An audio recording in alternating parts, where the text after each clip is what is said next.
Welcome to Real Flix Reviews, or like a book club for people who hate reading. This week we're doing the movie Stripes, made in 1981, and Season 1, Episode 1 of The Sinner. This week we have Jonathan Charney, James Stevens, and Ryan Preston.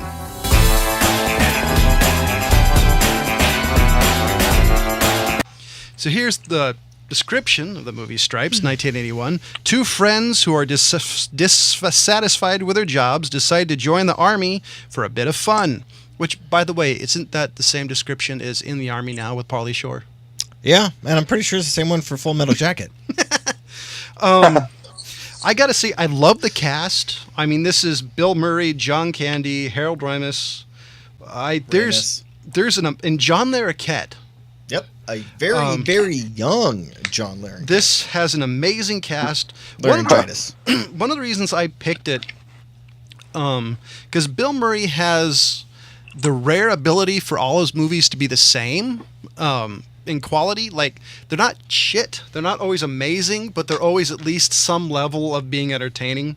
I give this movie a 3 out of 5. This is a movie, if it's on, I'll always watch it. There's always scenes I'll laugh at, specifically the opening part when when he throws the keys off the bridge. And the army training scene.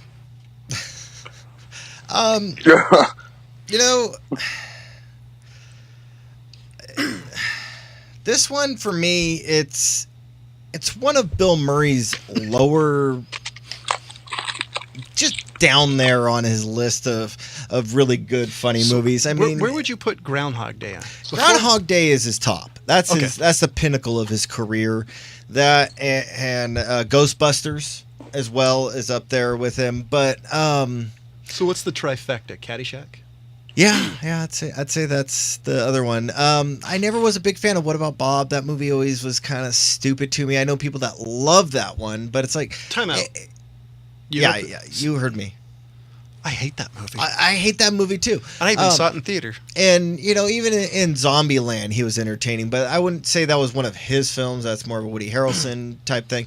But this one for me is probably one of his, I wouldn't say worst ones, but it's more middle ground for him. I really can't go 3, can't go 2.5. It's a 2 as far as I'm concerned. It's his longest one too. This is just over 2 hours? Yeah, it's it's an hour and 46 minutes. All right. That is the one thing about this movie. It does have the amazing ability to suck just enough that it seems longer than it should be. Yeah. Oh, Lost in Translation is another decent one, but specifically for him, I would say comedies. We'll get in more into this. We'll Ryan? Okay. Well, I think Emma Stone in Zombieland said it best when she said Bill Murray has a line directly to my funny bone. I can completely agree with her. I pretty much love every face that dude ever made. Wasn't the funny bone she was talking about, but weird and out of context. It just didn't make any sense, Anyway, I thought Amber had a hold on that. Also, just. I thought we were getting awkward. Isn't that what we're doing? Don't you have to make sense to be awkward? No. Okay, I guess you got a point. How do you think all the Hangover movies are supposedly funny? Or Napoleon Dynamite? Okay. When was the last time you watched Animaniacs? Oh no, that shit always made sense. Don't fucking get me started. Mad TV. Look Okay, what I can do. Okay, Mad TV is a completely different story. That's just Will Sasso, I still love you. But okay, bringing up the Hangover movies. Wait, what? I said bringing up the Hangover movies. The Hangover movies are going to be going to Ted next. Awkward comedies. Oh, all right, gotcha. Okay. I'm on board now. Okay. Sorry, now I'm eating goldfish over here. You guys you're throwing off my cheat. All right, I'll have a donut. You want a donut? Sure. It's like people are going to listen to us eat from it. So what were you saying, Ryan, before you rudely interrupted yourself? This is good pod. This is good pod right here. So, no, that one, I like this movie apparently a lot more than you guys do. I think it's one of his better movies. He's got about 5 really great comedies. I definitely agree. Groundhog Day is at the top of the list. But this, to me, I mean, I'll watch this anytime. It's a solid 3.5. But it's all for the cast. I guess that was my point with the Hangover movies. Those movies are funny because of the people in them. They don't necessarily have to make sense or tell some great larger story. Just work from scene to scene and tell me a shit ton of jokes, and I'm fucking happy. Honestly, excuse me, to me, I think the only reason why this movie's funny is strictly because of Bill Murray. I'm a huge John Candy fan. I like Harold. How do you say his actual last name? Ramis? I love Harold Ramis, but honestly, Bill Murray makes, in my opinion, 99% of this movie. Harold Ramis is good because he kind of downplays, with his own sense of comedy, Bill Murray's kind of off the top. I'll give you that. Over sense of humor. I think it's the same reason why they did so good in Ghostbusters is Harold Ramis has such kind of a dry sense of humor. I would say he has more of a sense of humor in this movie than he did as Egon Spengler, but that's because of the character. But yeah, there's just one of my favorite scenes in this whole movie is when he got that DI to climb that tower, which in real life the DI would have smoked his ass, but instead he gets he gets a mortar round. You want to explain what DI is for us civilians out here? Drill instructor. DI, like we're fucking. So wait a minute. Back to this whole thing of that. You really believe that Bill Murray did a lot of fantastic films. Where do you put Osmosis Jones in your little repertoire? Oh, that's up there. Really? That's right up there with fucking Space Jam. Don't get me started on his little roles. Okay, so in the trifecta of Bill Murray comedies, because I actually agree with James, what to you are his top 3? Well, this one, Ghostbusters, and Groundhog Day. Pretty much in that order. Wow. I actually reversed the order in which I said them, like, so, in ascending order, I suppose. Have you seen Monuments Men? No, I never saw that, actually. Me neither. I want to see that one. I kind of want to know where this one stands with it. Because this one, for me, it's at least middle ground of a Bill Murray. Like, I'm not putting it in the same category I would with What About Bob, since I've noticed you haven't touched that one yet. But... No, What About Bob was all right. Really? Same thing with Caddyshack. Caddyshack was all right. No, I really loved it. Caddyshack gets a lot more due than it really needs. Well, that was like, to me, the redeeming part of the movie. Everything else was a little bit. It feels really dated now. Well, when I was a preteen teenager, I mean, I liked Rodney Dangerfield. Now I don't.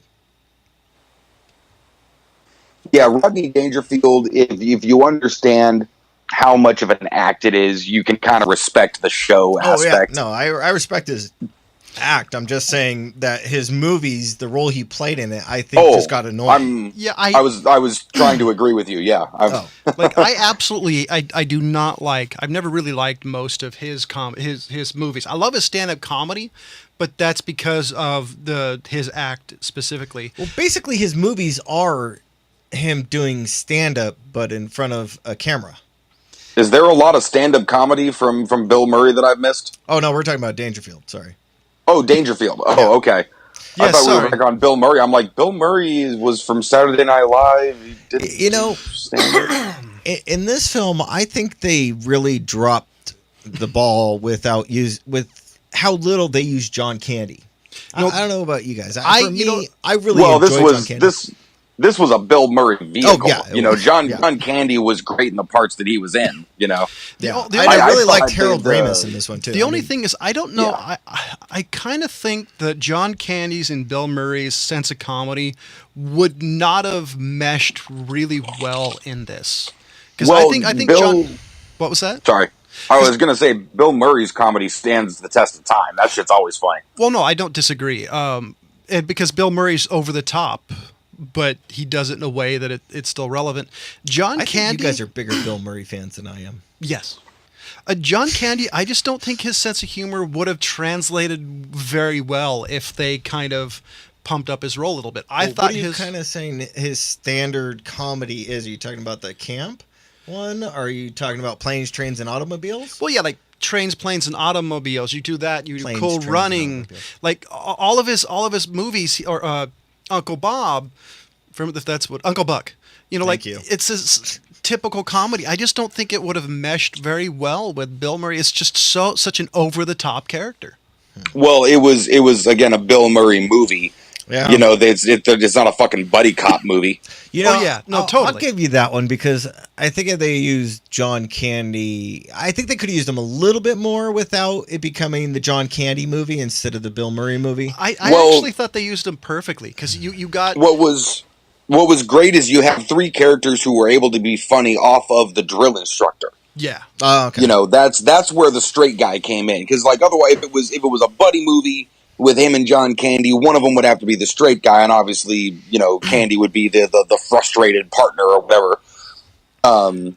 But this one, all of them got to play off of Warren Oates, Sergeant Hulka. Oh yeah, he was. So he that kind of ball busty nature goes great with the sarcasm, and then the little camaraderie that you have between the three of them and the whole drill instructor boot camp deal. Oh no, I agree completely.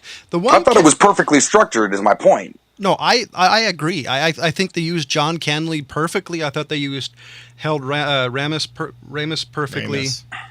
Can I'm hear never Ryan sighing over there, like, can't you get his name right? No, I'm sticking to it. I thought they did the bit perfect. The only character in this entire movie that I just thought was really stupid and unneeded was Francis. I never saw why he was needed. I mean, he didn't bring anything to it except for the fact that, okay, maybe they're trying to show that, sometimes the people who join the army aren't exactly normal. I couldn't figure out what the fuck he was there for. I still don't know, and I've seen this movie a lot. I think they were just trying to, like you said, throw in just a standard character into what would be joining the army, and kind of that's basically all it was. He really wasn't there for anything much at all. I mean, I'm glad they only used him in 3-4 scenes. Yeah. So that more of him would have really destroyed the film, but because I actually I thought don't know. did You guys laugh much through this one? Because I can only say that I laughed maybe 3 or 4 times. I have the problem I've seen this movie a lot, and and when I say a lot, I mean a lot. So there's still some scenes I laugh at, but it's no longer a laughing out loud. It's more, I'm really knee slapper.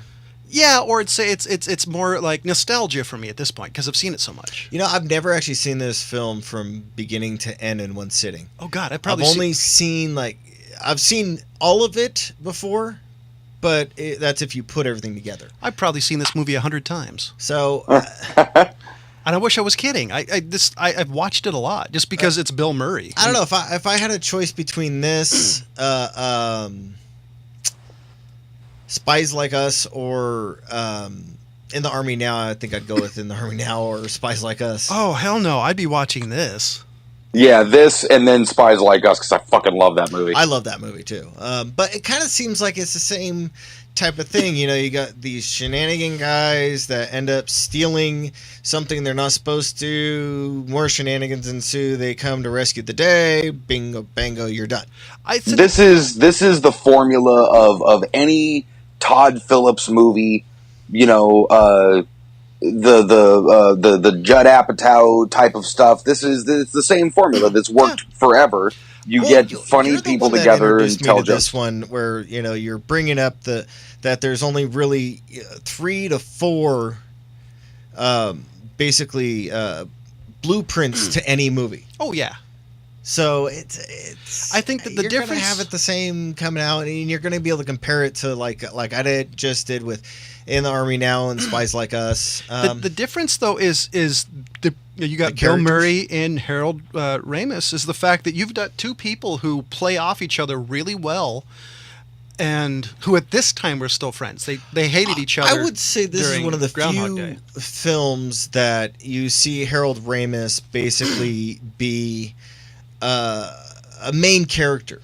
No, he's an ancillary character to other people. He was a main character in Ghostbusters. Oh, I know, but I'm just saying that there's not many films, unlike Bill Murray's film career, where you have Harold Ramis basically being the star or co-star of it. I'll agree with that, I guess. So it was nice to see a more be not so much the straight character that he usually is, with a little bits of side comedy mixed in, where he can actually, it's more interesting to see him this way, and the kind of, I would say he's usually dry comedy. Yeah. Because there's this a scene one was more of just flavorful comedy. Yeah, because there's a scene in Ghostbusters where he talks about, Bill Murray said, was it Bill Murray or somebody said about Egon trying to drill a hole in his 10 head, years. and he says, that would have worked.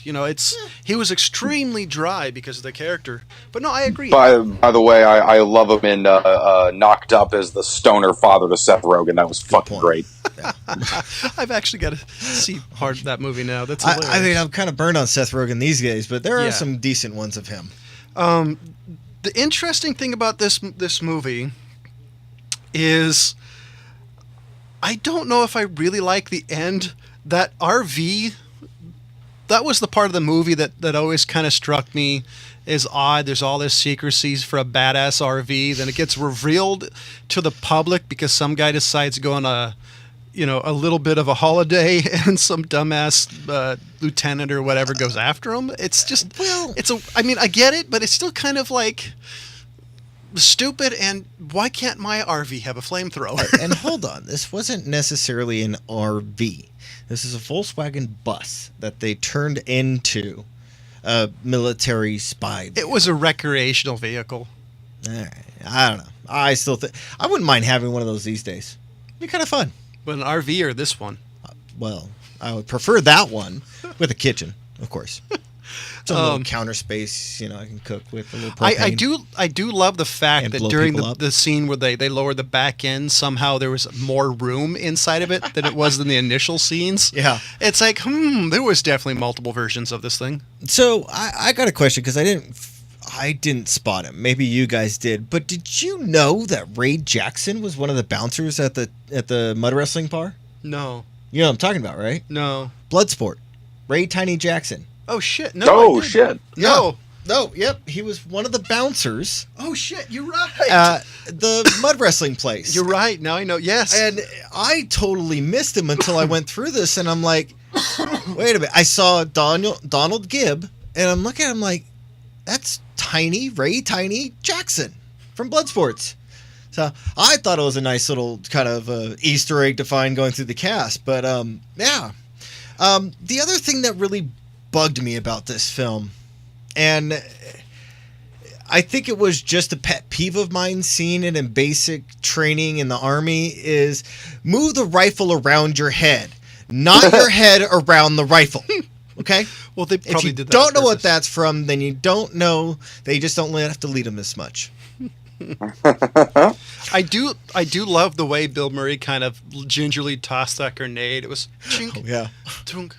And it's funny. The only reason why I think that's funny is a friend of mine was actually in the military, and him and I were actually talking about they weigh more than you think. Then he says you possibly have 3 seconds before it goes off. So he was saying, so I was saying that he pulls the pin, one, just like, it's like, dude, you would have killed yourself by the time, according to a friend of mine. But honestly, I like this movie. I still like this movie. Bill Murray's comedies, in my opinion, are always the same quality or better. Usually, in my opinion, they're not worse than this. If that makes sense. If you like, for me, this would be a baseline. Because I'd say I still go like 3 to 5. I really do like this movie. I think just kind of you talking about Bill Murray's comedy just made me realize why I liked him so much in Caddyshack over this, is because he plays a completely different character than he usually plays in all of his comedies, as he plays in Caddyshack, where he's kind of the dumb yokel gardens man, type thing that he did in that one. So it was a little bit different Bill Murray comedy for me.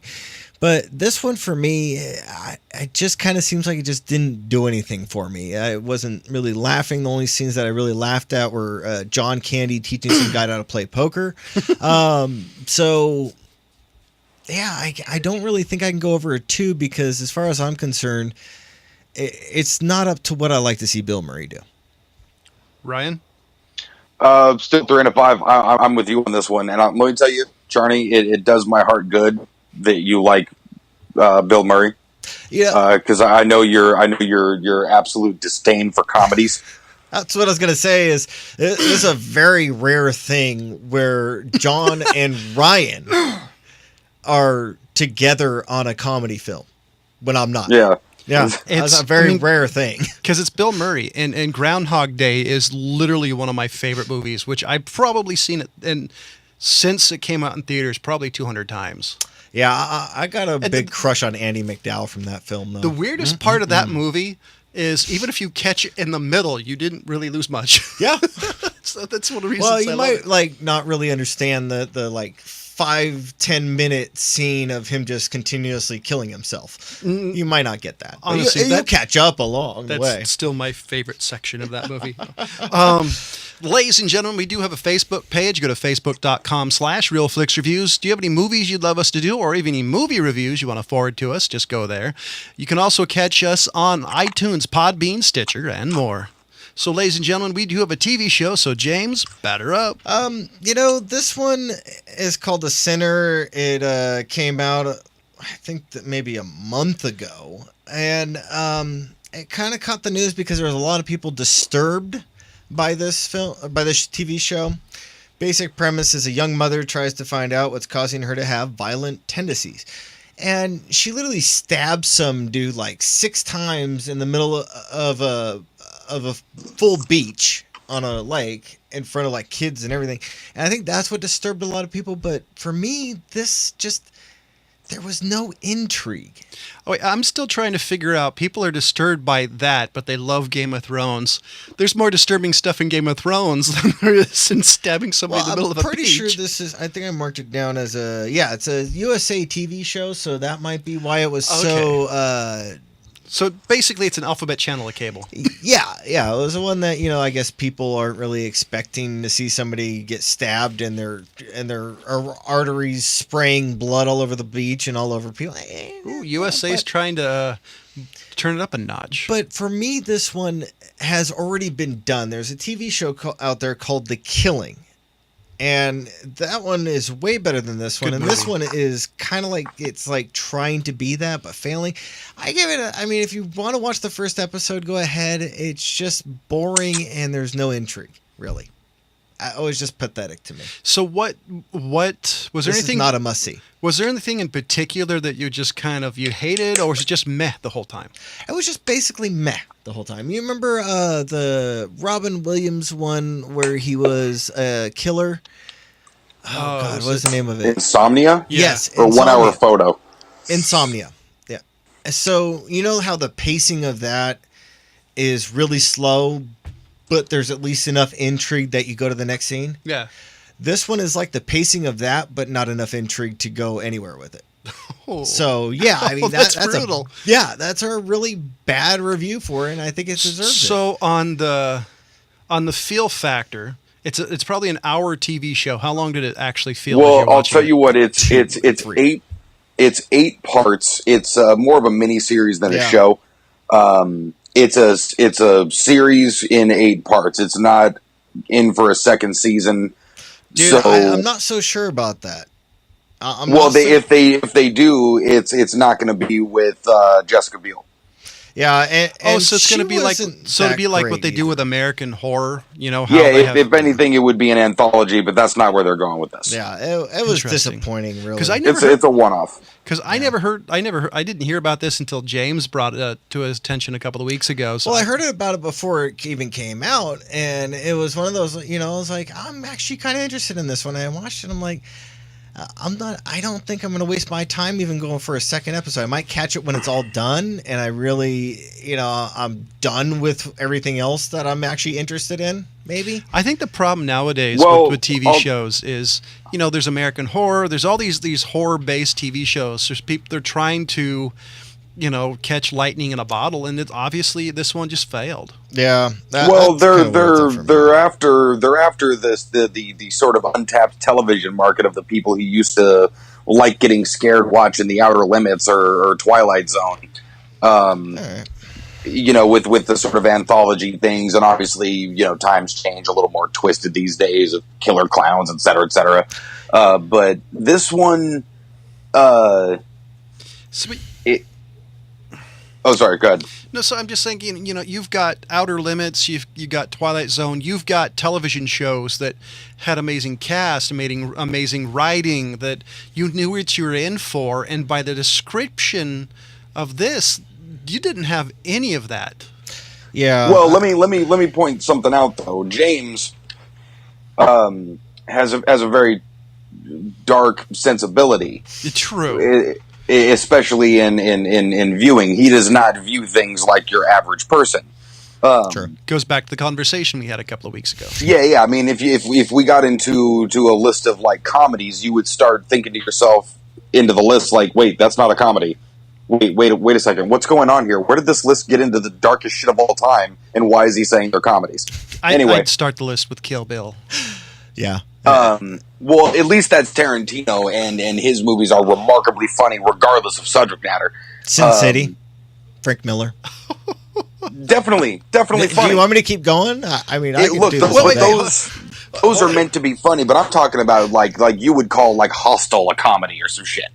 There was some funny shit in there. So was Saw. So that's right. Wait. Final Destination. So before we get too deep down the rabbit hole, let's finish this conversation on Real Flix Reviews Movie News. Okay. So well, okay, hold on. To finish my point is take James's comments about this television show with a grain of salt, because it has gotten nothing but amazing reviews. Yeah, that's the thing I'm saying is like for me, it's not a must watch. Yeah, if you're into the kind of sort of more middle of the road kind of scares, the USA type of programming might be for you. I would say hold on. If you guys have actually out there sat down and have watched The Killing, and I'm pulling up another one, The Fall, which is also a movie that came out from 2013-2016 with Gillian Anderson. If you watch those two shows, give this one a try. You may like it, you may not, but those are kind of more the darker mystery ones with serial killers and different psychosis going on. You may find this one interesting. I've seen both of those shows. What channels were the other ones on? The Fall was a BBC production. The Killing, I think it was. I think it might have actually been a USA production as well. But they were both dark thrillers. Was that the one with Bacon? The Fall? No, The Killing. No, Kevin Bacon was in. More of a cult show. I can't think of the name of it. I would see. Anyways, but yeah, Kevin Bacon did a show similar to this. Oh, The Following. The Following. See, I would say if it was on USA, the USA is kind of the mom and pop cable channel. So I think Ryan has a point there. It's the fact it's middle of the road. It's never going to be truly scary, but it's. So no, I totally see what Ryan's saying, and I agree with him. It's not for people like James. Yeah. It's for the type of people who think that Game of Thrones is too much. Yeah, there you go. And obviously it's apples and oranges that I just compared, but point notwithstanding, it's Game of Thrones has more sex. Well, yeah, more sex, more absolute violence, and the profanity and the subject matter in general is very twisted at times. These are going to be like, hey, look, it's like the old John Grisham spy novels, and. Or the mysteries that your grandparents like to read. The book that were like 3 inches thick and they were paperback.